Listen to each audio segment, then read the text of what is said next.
A wide island in the middle of the Mediterranean Sea, crossroads of innumerable people who left here some of the most ancient vestige of Western civilization. A dry and sunny land, which is both hard and magnificent, surrounded by a legendary sea and innumerable historical and artistic remains. It is Sardinia we are talking about, the biggest Italian island, which has long been deemed to be a hard and hostile place, but is now becoming a destination more and more valuable and pleasing to the visitor. The origins of the island, whose most famous tokens are the nuraghi, date back from the prehistory. With their renowned truncate cone shape, the approximately 7,000 nuraghi disseminated throughout Sardinia are an integral part of local landscape and emblemize a civilization which throve between 1800 and 500 BC. The most prominent example of this kind of structure, protected by UNESCO as Patrimony of Mankind and dating back to the 16th century BC, is Sunuraxi of Barumini, which was built as a fortified stone village.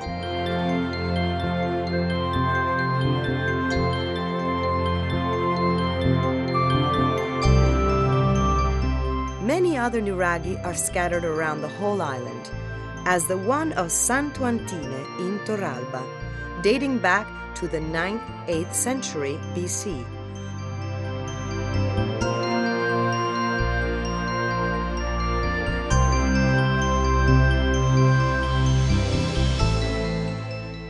Or the Losa one, consisting of several towers, the most ancient of which dates back to 1500 BC. Other important examples of megalithic civilizations are the necropolis, as the Monte Sirai one, which is the most remarkable of the island. It consists of approximately 40 domus de Janas of different types, dating back up to 3200 BC. All of them are dug inside a natural rocky amphitheater.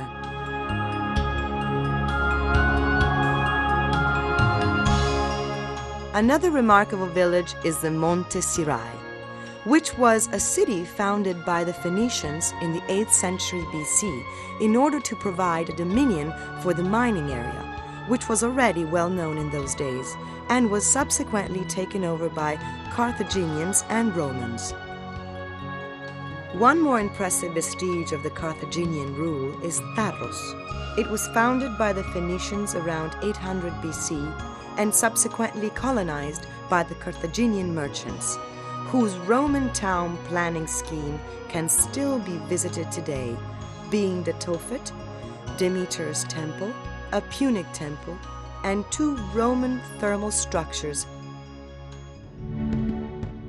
Other remarkable Phoenician finds can be discovered in the beautiful museum of Sant'Antioco, the ancient city of Solchi, which originated Solcis, the entire southwestern area of Sardinia. This museum keeps ancient and precious Phoenician finds dating back to the 8th century BC, besides magnificent Punic vestige unearthed in the neighboring necropolis, vases, statues, most precious golden and vitreous paste pieces of jewelry.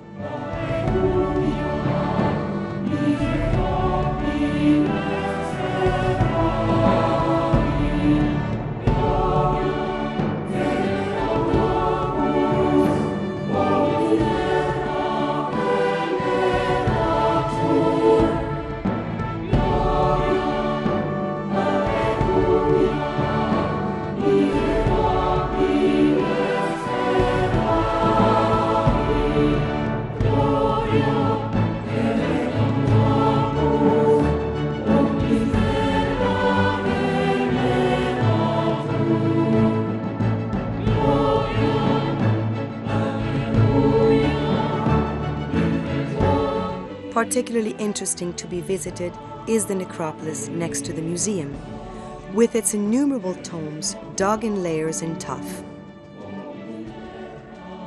Another remarkable vestige of the history of the island is the Temple of Antas, located on the outskirts of Flumini Maggiore in northern Sulcis. This temple was built in the 3rd century AD, in the time of Caracalla, on the remains of a pre-existing Punic temple, and was dedicated to Sardus Pater, who the Romans deemed to be the god and forefather of Sardinian people.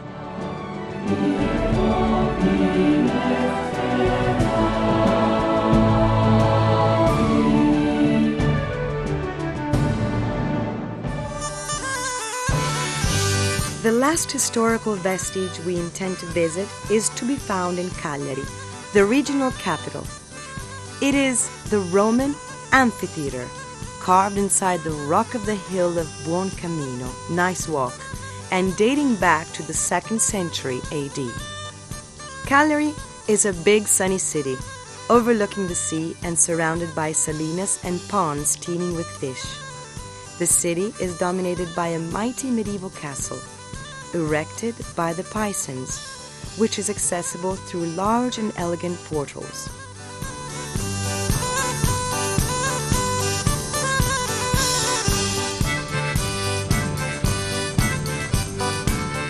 On its top stands out the cathedral, which was built in the Pisan style and subsequently reconstructed in Baroque style during the 17th and 18th centuries.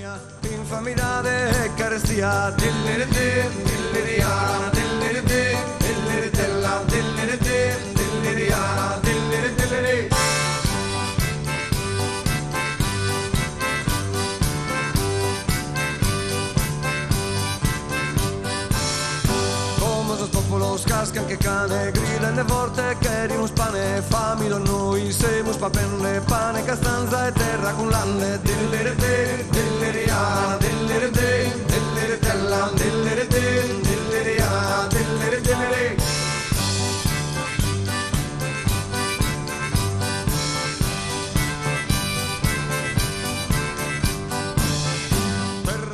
Other beautiful Baroque churches adorn the city, like St. Anna, reconstructed always in the same Baroque forms after the bombing of the Second World War.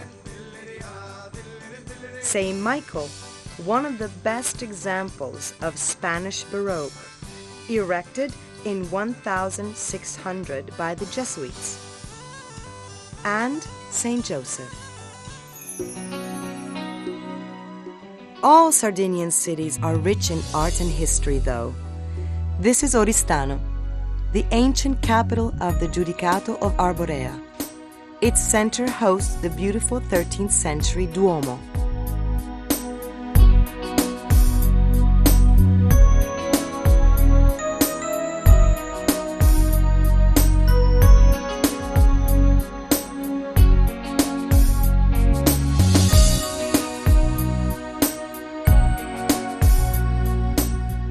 Here we are in Sassari, the 2nd largest city in Sardinia and the historical rival of Cagliari. Like Oristano, it has a beautiful Duomo too, which is situated in the heart of the medieval city. Built at the end of the 15th century on a 12th century Romanesque parish church, it follows Aragonese Gothic architectural patterns.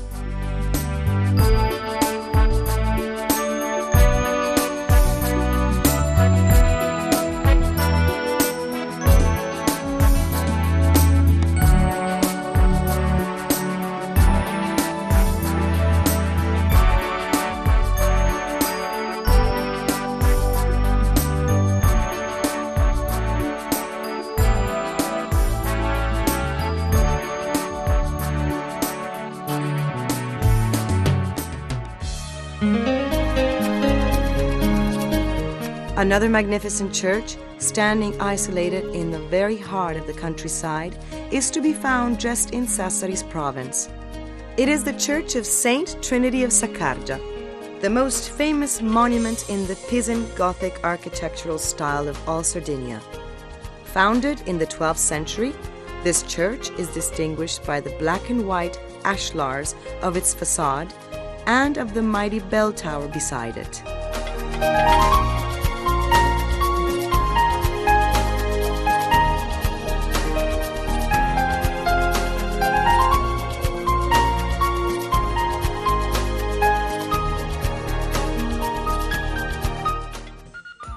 must visit two beautiful small towns of the Sulcis. This is Iglesias, an ancient settlement which, under the rule of the Pisans, became a political and strategic center entrusted to Ugolino della Gherardesca. This small city is the chief one as far as the mining field is concerned, and it boasts the first Italian mining school.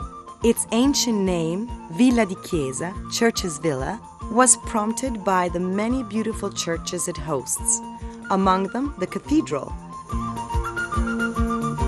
and St. Francis, built in the late Gothic style, modeled on Catalan architecture. Inside, we can appreciate the Virgin's Retabule, a double triplinch dating back to the early 16th century, attributed to Antioco Minus.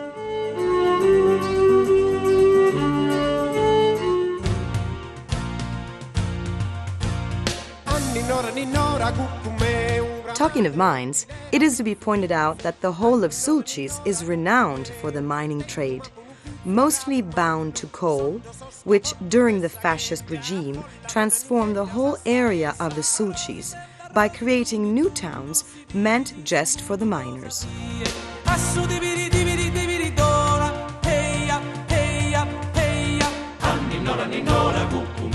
The most famous one is Carbonia, which was built from nothing in just 2 years and inaugurated by the Deuce in 1938. The mining venture came to an end in 1972. Today, Carbonia is a modern and sunny small town living on a tertiary sector and on a more and more lively tourism.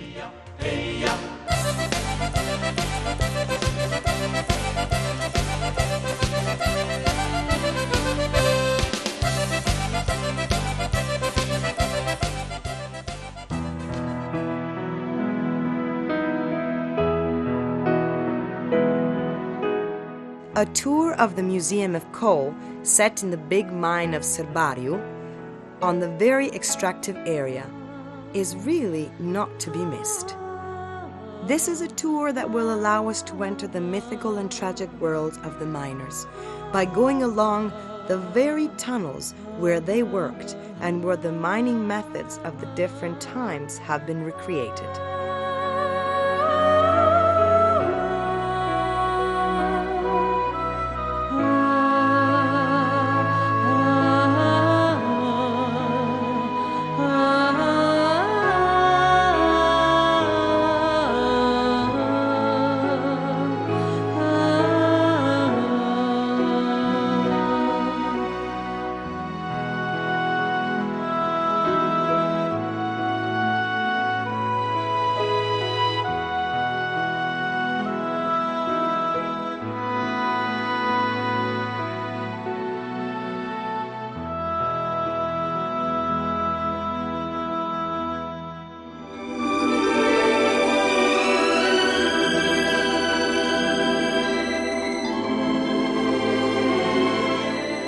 Let's plunge in the certainly less known part of the region now. It's inland.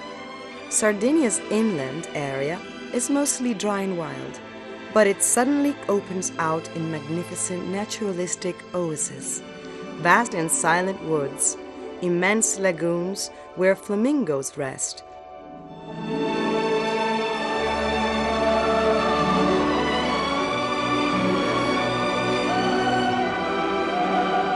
or over which, as it happens in the Bossa district, flies the griffin vulture with its 3-meter wide wingspan, the true star of this environmental ecosystem.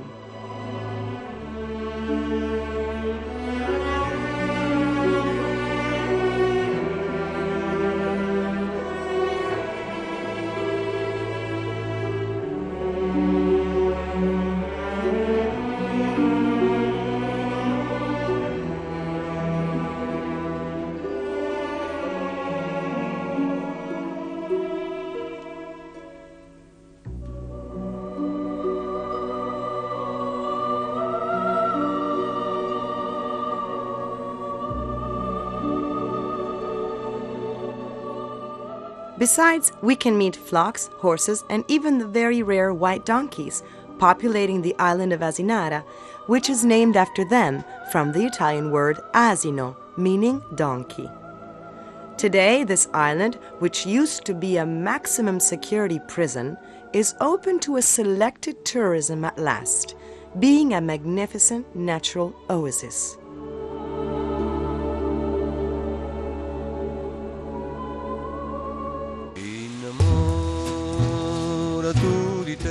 These are ancient and clean environments where the most ancient traditions of the island can be rediscovered.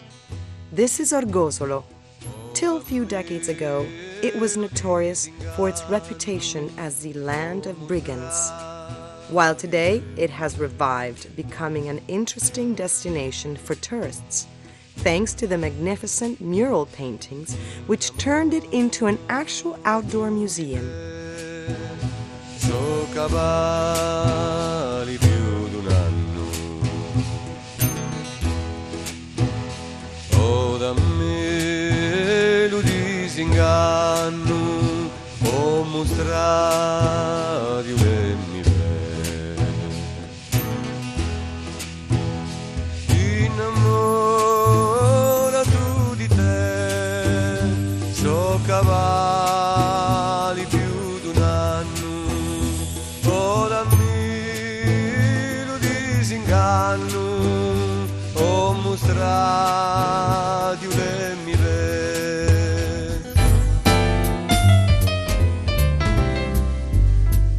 We can also enjoy the magnificent gastronomy with its dishes made of ancient and very tasty ingredients enhanced by excellent quality wines.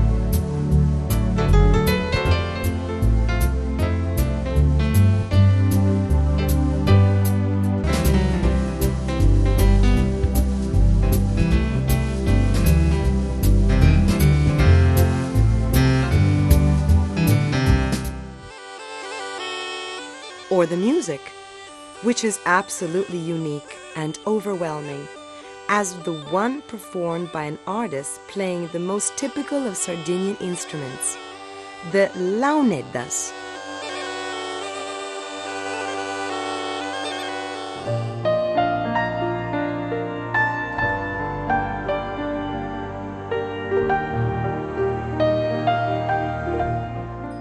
Moreover, we can find lace and coral, the result of patient craftsmanship of Bisso, an extremely delicate silk derived without killing it by the shell of the fan shell. Nowadays, there is only one artist able in this craft, and she is Chiara Vigo, who has her small museum in the small town of Sant'Antioco.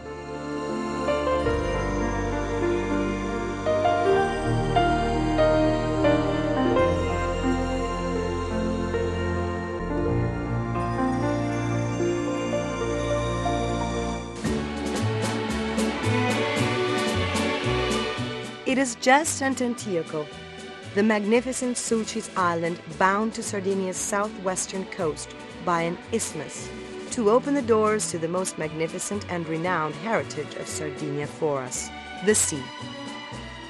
Both the island and the town are named after Antioco, a dark-skinned martyr coming from Mauritania, buried in the catacombs of the beautiful parish church of the town. This sunny and most pleasant small town overlooking the large lagoon which separates it from the open sea is turning into a more and more refined holiday resort, both nationally and internationally renowned.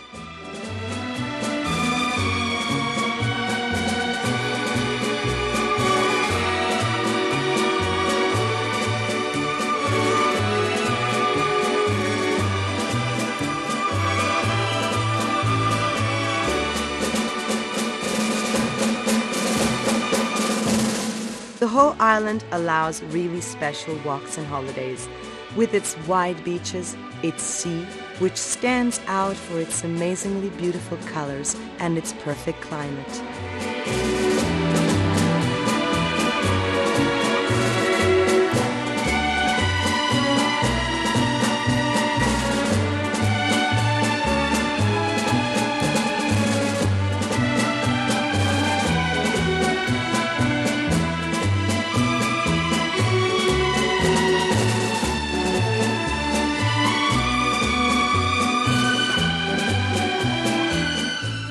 Another commune of this island, particularly full of charm, is the white Calasetta, mostly inhabited by the descendants of the Tabarkine families, originally coming from Tabarka, Tunisia.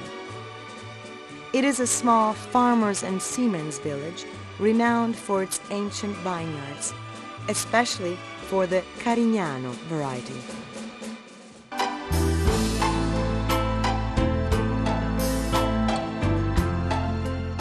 A most pleasant crossing from Calasetta allows us to reach the other island of this small archipelago, San Pietro. The much beloved harbor of Carloforte, the only commune of the island, welcomes us with a beautiful seafront, which a few colored small period buildings overlook.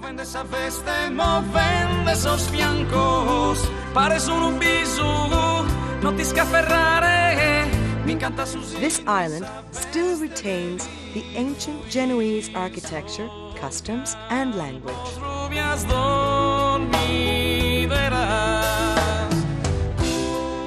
This peculiarity originates from the fact that the Genoese community settled on the Tunisian island of Tabarka suddenly had to put out to sea in order to escape the incursions of the Sultan. In 1738, these ancient immigrants landed on this island, which the King Charles Emmanuel II, after whom they named the small city, bestowed on them in concession. The circumnavigation of the island is, of course, unmissable. It shows us how its dry and lonely inland literally brims over with beauty when we discover its shores, broken by high cliffs and small coves covered with white sand. Let's sail up the coast as far as Bugerru now. This is another ancient mining center surrounded by a shore which is now renowned and mentioned in every tourist route, with its sugarloaf, masua, nebida.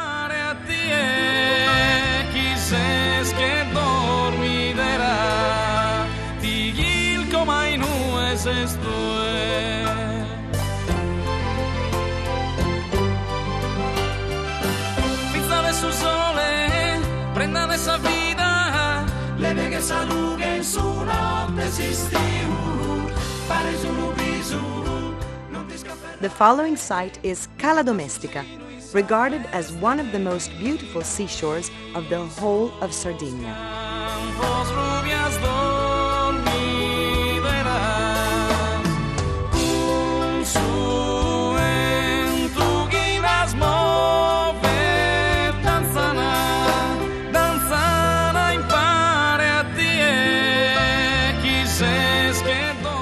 Then Porto Pino, a pleasant seaside resort dominated by a vast pine wood and high dunes overlooking the sea.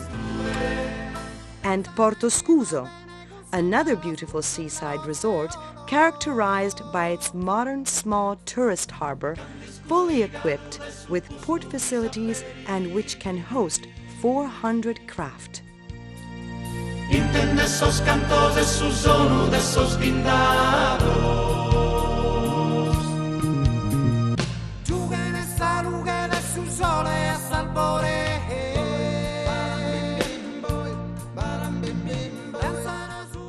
Proceeding with our tour along the coast, we get to the most spectacular and uncontaminated spot of the island, the shore of Capo Teulada, which, being set in a vast NATO-restricted and absolutely off-limits area hasn't been spoiled by house building.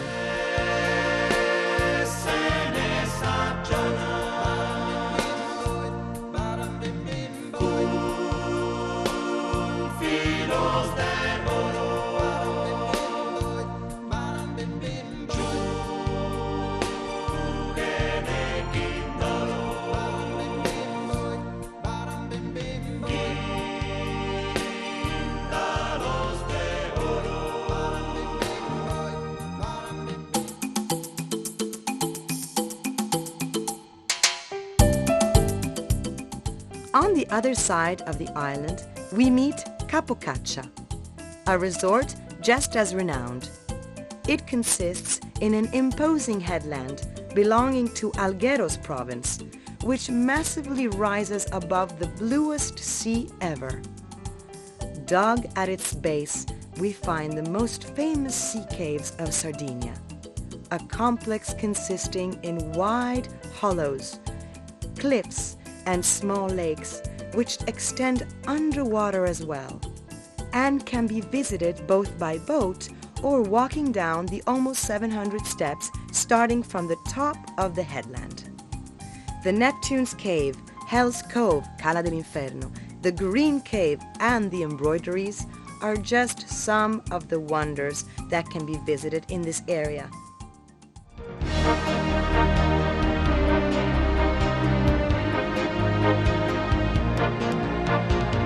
We cannot but round off our tour through this magnificent island in its most renowned resort, the Emerald Coast.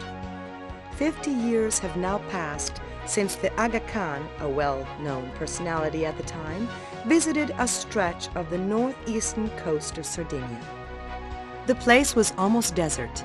Its only inhabitants were the shepherds with their flocks. But it was so magnificent as to bewitch the wealthy magnate, who decided on turning the area into one of the most gorgeous and social resorts of the world. Today the site is well known all over the world. It is enriched by legendary seasides, Porto Cervo, Porto Rotondo, magnificent islands, and super luxurious hotels, which have literally transformed the wild look of the ancient coast, allowing Sardinia itself to be worldwide renowned and appreciated.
Canta in su bosco, lera lillera lera la lillera, sospizzinedo sovrassa. It is here, in the paradisiac natural spot, that we round up our journey through this magical island.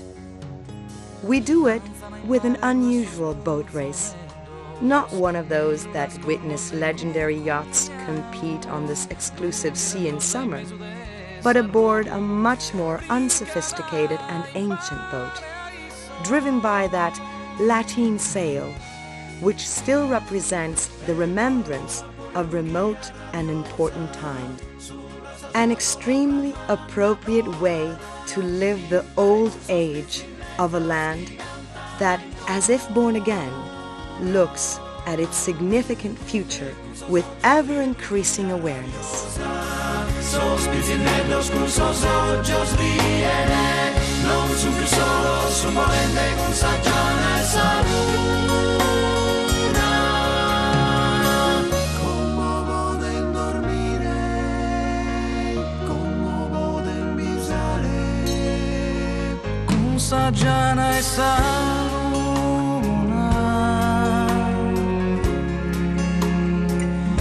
Saggiana e saluna,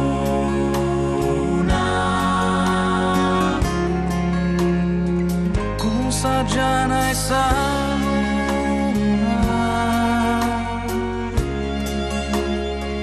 con saggiana e saluna,